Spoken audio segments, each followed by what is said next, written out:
এখন ওই ভোর 5:30 মতন বাজে। ঘুম থেকে উঠেই ফ্রেশ হয়ে চলে এসেছি রান্নাঘরে। আগের দিন রাতে তো চালটাকে হাঁড়িতে করে ভিজিয়ে রেখে দিই। তো প্রথমে আগে ভাতটা বসিয়ে দিলাম, তারপরে রান্নাঘরের জানলাটা খুলে দিয়েছি। ভোরবেলার দিকে কিন্তু এখন বেশ ঠান্ডা পড়ে যায়, তাই মাথায় রুমাল টুমাল বেঁধে নিয়েছি একদম।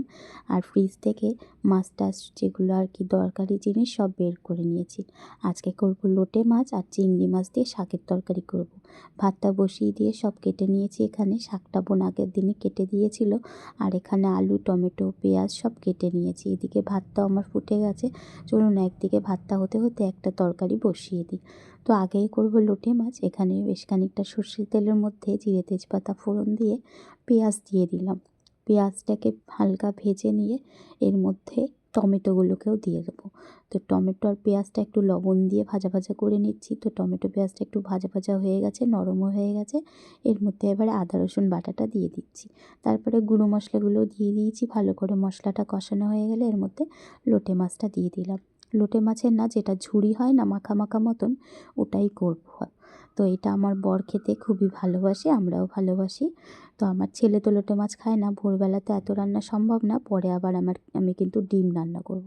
আর এদিকে ভাত হয়ে গেছে, আর একটা তরকারি বসিয়ে দিয়েছি। তেলের মধ্যে অল্প তেলে একটু আলুটাকে ভেজে নিয়ে ঝোল দিয়ে দিয়েছিলাম, আর লবণ হলুদ দিয়ে ঝোলটা ওদিকে ফুটে উঠলে শাকগুলোকে দিয়ে দিলাম। তো এরকম ঝোলের ওপরে শাক দিলে শাকটার কালারটা কিন্তু বেশ সুন্দর হয়, মানে আর কি তরকারির কালারটা সুন্দর হয়। তো শাকটাকে একটু ভালো করে দিয়ে নেড়ে চেড়ে নিয়ে থালা দিয়ে ঢেকে দিলাম।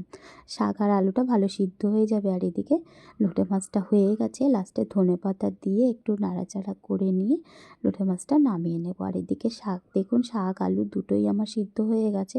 এবার এটা ফোড়ন দেবো। আমার মা এরকম করেই করে, বেশ ভালো লাগে।